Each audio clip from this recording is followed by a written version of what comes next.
രാവിലെ കാളയിൽ പഠിക്കുന്ന പെങ്കൊച്ചിന് ഒരു ഭയങ്കര വയറ്റുവേദന. നീ ആരാടാ? ഡാക്ടർ. വയറ്റുവേദനയ്ക്ക് ഒരു ആക്ഷൻ 500 മേടിച്ചു കൊടുക്കാൻ പോയതാ. എടാ 3.5 ഇഞ്ചിനെ അയൽക്കാരെ നന്നാക്കാനാണോടാ ഞാൻ സകല ചെലവും തന്ന് നിന്നെ ഇവിടെ നിർത്തിയിരിക്കുന്നത്? നിന്നെപ്പോലെ നിന്റെ അയൽക്കാരനെ സ്നേഹിക്കണമെന്ന് ഒരാൾ എപ്പോഴും പറയുന്നതോ? എടാ അത് വേദവാക്യമാ. വേദപുസ്തകത്തിലെ വചനങ്ങള് വായിച്ചു പഠിക്കാനുള്ളതാ, ചെയ്ത് കാണിക്കാനുള്ളതല്ല. നീ വിത്തട്, പാടത്തോട്ട് പോ. അയ്യോ, പാടത്തേക്ക് ഞാൻ പോകുന്നില്ല. അവിടെ ഭയങ്കര സമരമാ. എന്ത് സമരം? കർഷകത്തിലാണ് സമരം. ആരും പാടത്തിറങ്ങാൻ സമ്മതിക്കുന്നില്ല.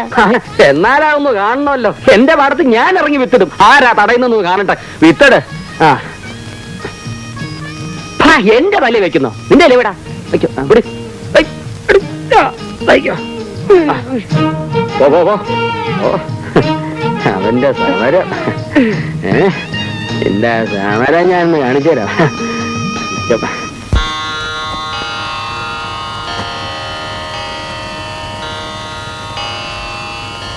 എന്തോന്നാ ഇത്ര ഗഹനമായ ഒരു ആലോചന? ഏയ് ഒന്നുമില്ല. അത് കള്ളം. ഞാൻ കള്ളം പറയാറില്ല കൗസല്യേ. അത്യാവശ്യത്തിന് അല്പം കള്ളം പറയാമെന്ന് അന്നൊരിക്കൽ പറഞ്ഞില്ലേ? സത്യം ബ്രൂയാത് പ്രിയം പ്രിയം ന ബ്രൂയാത് സത്യമപ്രിയേൽ. ഒരു പിടിയും കിട്ടിയില്ല. സത്യം ബ്രൂയാത് സത്യമേ പറയാവൂ. പ്രിയം ബ്രൂയാത് പ്രിയങ്കരമായ സത്യമേ പറയാവൂ. ന ബ്രൂയാത് സത്യമപ്രിയേൽ അപ്രിയകരമായ സത്യം ഒരിക്കലും പറയരുത്. അപ്പോ കള്ളം പറയാം അല്ലേ?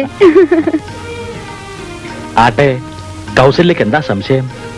സ്വപ്നം ഫലിക്കൂ? സ്വപ്നം ചിലർക്കു ചില കാലമൊത്തിടാം എന്നാണ് പ്രമാണം. എന്താ സ്വപ്നം? ആരാ കണ്ടത്? നിയന്ത്രണം വിട്ട മനസ്സ് കടിഞ്ഞാൻ പൊട്ടിയ കുതിരയെ പോലെയാണ് കുട്ടി. അങ്ങേ പരിചയപ്പെട്ടത് മുതൽ നാരദൻ നിത്യബ്രഹ്മചാരിയാണ്.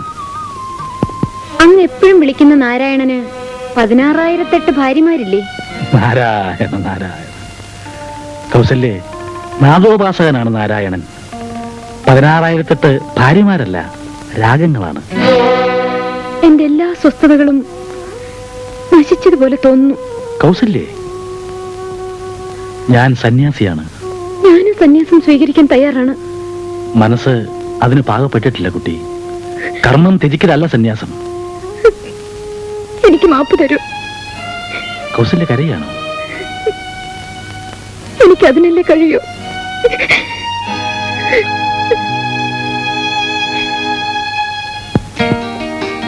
പാറുണ്ട്, അദ്ദേഹം അകത്തായിരിക്കും. നമസ്കാരം. നമസ്കാരം. ഞാൻ നിങ്ങളെ വിളിപ്പിച്ചത് എന്തിനാണെന്ന് അറിയാമോ? ഇല്ല. ഏതായാലും അങ്ങോട്ട് വരാൻ നന്നായി. സാറിന്റെ ഫാക്ടറിയിലെ സമരക്കാരെല്ലാം ആ കൗസല്യയുടെ വീട്ടിലാണ് ഗൂഢാലോചന നടത്തുന്നത്. അവരെങ്ങാനും കണ്ടാൽ ഇരിക്കും. അതെ, അധികകാലം ഗൂഢാലോചന നടത്തില്ല. ഞങ്ങളെ അന്വേഷിച്ചു വരുന്നവരെല്ലാം ആ കാതറും നാരദനും നമ്പൂരിയും ചേർന്ന് വിരട്ടി ഓടിക്കുകയാണ്. അതുകൊണ്ട് ഇപ്പോ ആരും ഒന്നിനും വിളിക്കുന്നില്ല. അവരെ ഒതുക്കാനാണ് പരിപാടി ഇട്ടിരിക്കുന്നത്. ഇന്ന് റെസ്റ്റ് ഹൗസിൽ ഒരു മന്ത്രി വരുന്നുണ്ട്. അയാളെ നമുക്ക് കയ്യിലെടുക്കണം. അമ്മയും കൂടെ വരട്ടെ? വേണ്ട, അയാൾ കള്ളു കുടിക്കില്ല, കൈക്കൂലി വാങ്ങില്ല. ഇത്രേ ഉള്ളോ? ബാക്കി ഞാൻ ഏറ്റു. സമയം മാത്രം പറഞ്ഞാ മതി. അത് ഞാൻ അറിയിക്കാം. പക്ഷേ നീ റെസ്റ്റ് ഹൗസിൽ എത്തണം. പോയിക്കോളൂ. എന്നാ നിങ്ങൾ ഇറങ്ങട്ടെ. ഞാനുണ്ടാവില്ല.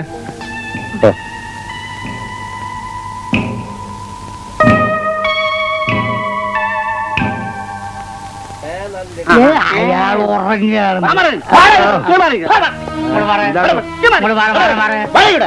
അങ്ങോട്ട് പോട്ടെ, അങ്ങോട്ട് പോ. ഇവരൊരു കഥാപ്രസംഗക്കാരാ. ഇവര് വന്ന വാനും ഒരു ഭരണകക്ഷി MLA-യുടെ ടൂറിസ്റ്റുകാരും തമ്മിൽ കൂട്ടിയിടിച്ചു. ഒതുങ്ങുന്ന ലക്ഷണമില്ല. അതുകൊണ്ട് ഞങ്ങൾ കൈയോടെ കൂട്ടിക്കൊണ്ട് പോന്നു. എന്നിട്ട് MLA-യുടെ ഡ്രൈവർ എവിടെ? അവനെ പിടിച്ചിട്ട് എന്റെ തൊപ്പി പോകുന്ന കാണാല്ലേ. ആ MLA ഞങ്ങളെ പരിപാടി മുടക്കാൻ വേണ്ടി മനഃപൂർവ്വം കൊണ്ട് ചിടിപ്പിച്ചതാണ്.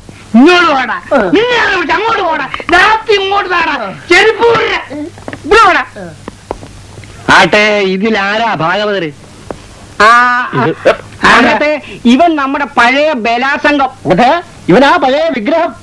നിനക്ക് പക്കാല പാടാൻ അറിയാമോ? ആ അതെ പാടാ. സുക്കാലറായനീ സുക്കാലറായനീ സുക്കാല.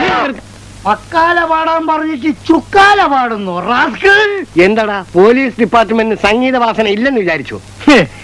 എടാ സംഗീത നാടക അക്കാദമിന്ന് പഠിച്ച് 10 വർഷം പാസ്സായതിനു ശേഷമാണടാ ഈ തൊപ്പിയെടുത്ത് തലയിൽ വെച്ചത്. പറ്റിക്കാൻ നോക്കുന്നോടാ സരിഗമ പദരിസ സാരിത പമകരിസ പറ്റിക്കാൻ നോക്കുന്നോടാ ഞങ്ങളെ നീ പറ്റിക്കാൻ നോക്കുന്നോടാ. ഇത് അനുപല്ലവിയല്ലേ, ത്യാഗരാജ കൃതിയാണ്. ത്യാഗരാജനോ? ത്യാഗരാജൻ സിനിമാ സ്റ്റണ്ടൊക്കെ നടത്തിയിട്ട് എന്നാ പാട്ടെഴുതാൻ തുടങ്ങി? ആട്ടെ, ഇത് ഏത് സിനിമയിലെ പാട്ടാ? ഇത് ഹരിദാസിനകത്ത് TR രാജകുമാരി അമിതാഭ് ബച്ചൻ കെട്ടിപ്പിടിച്ച് പാടുന്ന പാട്ടാ. ആ എല്ലാവരും പോയി. എല്ലാവരും പോ. ചെല്ലേ. ഇനി മേലാൽ വണ്ടി ആരെയും മേലും മുട്ടിക്കരുത്. പിടിച്ചു പോ. ആ സ്ത്രീനെ സൂക്ഷിക്കണേ. പോ.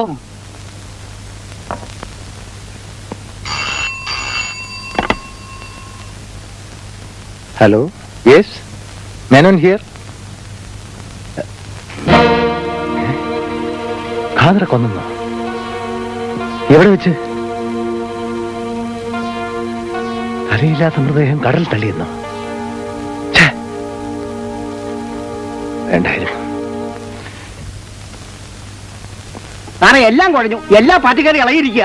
എന്താടോ? സകല കടകളും അടച്ച് കറുത്ത കൊടിയും തൂക്കിക്കഴിഞ്ഞു. ഖാദറിന്റെ ഖാദന്മാരെ കണ്ടുപിടിക്കുന്നത് വരെ ഹർത്താലാണെന്നാ അവന്മാര് പറഞ്ഞത്. ഒരു ചായ പോലും കിട്ടില്ലല്ലോ, കുഴങ്ങിയല്ലോ. അല്ല, അത് പിന്നെ ജനം അടങ്ങിയിരിക്കൂ. അല്ല, ഖാദറിനെ കൊന്നത് ആരാണെന്ന് വല്ലവരും പറഞ്ഞോ? സാറേ, ഖാദറിനെ കൊന്നത് ഞാനാണെന്ന് ആരെങ്കിലും വന്ന് പറയോ? അത് നേരാ. ഇതൊരു രാഷ്ട്രീയ കൊലപാതകമാണ്. ഒരു ജനപ്രതിനിധി എന്ന നിലയ്ക്ക് എനിക്കിത് കണ്ടില്ലെന്ന് നടിച്ചിരിക്കാൻ സാധ്യമല്ല. ഏതായാലും സാവകാലം പോണം. 2 ദിവസത്തിനകം പ്രതിയെ ഞങ്ങൾ പിടിക്കും. ബൈ ദ ബൈ, എനിക്ക് കിട്ടിയ ചില വിവരങ്ങൾ ഞാൻ പറയുകയാണ്. നിങ്ങളെപ്പോലുള്ളവരുടെ സഹകരണം കൊണ്ട് ഇത്തരം കേസുകൾക്ക് തുമ്മുണ്ടാക്കാൻ കഴിയും സാർ.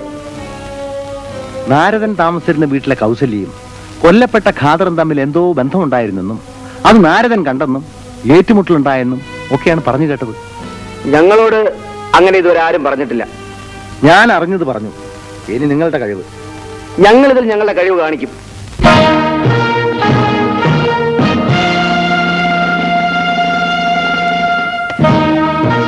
കുട്ടമ്പളെ, നാരദൻ എന്ന പേരിൽ ഒരുത്തൻ ഈ സ്റ്റേഷൻ അതിർത്തിയിൽ എവിടെയോ താവളമടിച്ചിട്ടുണ്ടെന്ന് കേട്ടു. അവനെ പറ്റി 4-5 പരാതികൾ ഇവിടെ കിട്ടിയിട്ടുണ്ട് സാർ. അവനും അവന്റെ കൂട്ടുകാരനും കൗസല്യ എന്ന പേരിൽ ഒരുത്തിയുടെ കൂടെയാണ് സാർ താമസം. കൊല്ലപ്പെട്ട ഖാദറും അവിടെ ചെല്ലാറുണ്ടെന്ന് അറിഞ്ഞത്. ഈ കൗസല്യ ആള് വളരെ പെശകാണ് സാർ. അവർക്ക് വേണ്ടി നാരദനും മറ്റവനും ചേർന്ന് ഖാദർ തട്ടിയതായിരിക്കും. കേറി നോക്കണോ? ഇതിനകത്ത് നോക്കില്ലല്ലോ. അകത്താരോ തൂങ്ങി നിൽക്കുന്നു. നീ ഇങ്ങോട്ട് മറിയ. ഒന്നല്ല 2 പേര്. അവളായിരിക്കും, അവനും കാണും. ഒറ്റക്കമ്പിൽ ഇരട്ട തൂക്കം. അകത്ത് കയറി നോക്കണോ? അകത്ത് കയറി നോക്കാം. എന്തോ ഒരു സ്മെല്ലിങ്. തുറന്നു നോക്ക്. എന്തോ ഒരു സ്മെല്ലിങ്. തട്ടി തുറക്കണോ? ആദ്യ തള്ളം വിട്ട്. എന്റെ കൈ ഒടിഞ്ഞേ. അയ്യോ, എന്റെ കൈ പോയേ. അയ്യോ എന്റെ തൊപ്പി. എന്റെ തൊപ്പി എവിടെയാണ്? അയ്യോ, എവിടെ വടി? തൊപ്പി എവിടെയാണ്?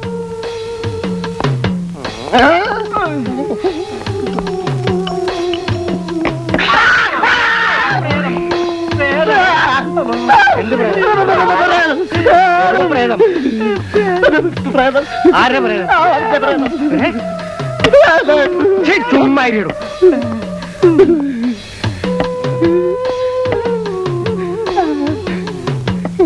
ക്യാൻസൽ. എല്ലാരും പോങ്ക. അത് നിമാസ് ഷൂട്ടിംഗ് നടന്നില്ലല്ലോ. എന്ത് ചെയ്യാൻ? പടം കുറഞ്ഞു പോയി. ഒരു പടത്തിന് 50,000 60,000 ഒക്കെ ചോദിച്ചാൽ ആര് വിളിക്കാൻ? അതൊക്കെ ചോദിക്കാൻ നീ ആരടാ? മര്യാദയ്ക്കും തരികം. എന്ത് പറഞ്ഞടാ? മേലിൽ ഈ പടി കയറി പോരുത്. ഇതുവരെ ചെയ്തതിന്റെ കൂലിങ് തന്നാ നീ കേസ് കൊടുക്ക്. തൊഴിലില്ലാതെ ദണ്ഡി നടന്നപ്പോ വിളിച്ചു കയറ്റിയതിനുള്ള നന്ദി. നീ അപ്പക്കച്ചവടം നടത്തിയ കാലം മുതലുള്ള കഥ എനിക്കറിയാം. ഛീ, ഇറങ്ങണ പുറത്ത്. ആ ഞാനിപ്പോ പോകുന്നു. പോടാ.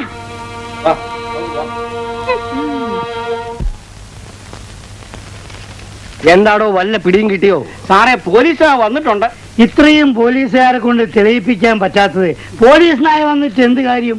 എടോ നമുക്കൊക്കെ പട്ടിയുടെ വില പോലും ഇല്ലെന്ന് അർത്ഥം. അത് സാറേ ഞാനും നിന്റെ അയ്യ ആട്ടെ, പട്ടി വന്നിട്ട് എന്തായി? പട്ടി ജീപ്പിൽ നിന്നെടുത്ത് ഒരൊറ്റ ചാട്ട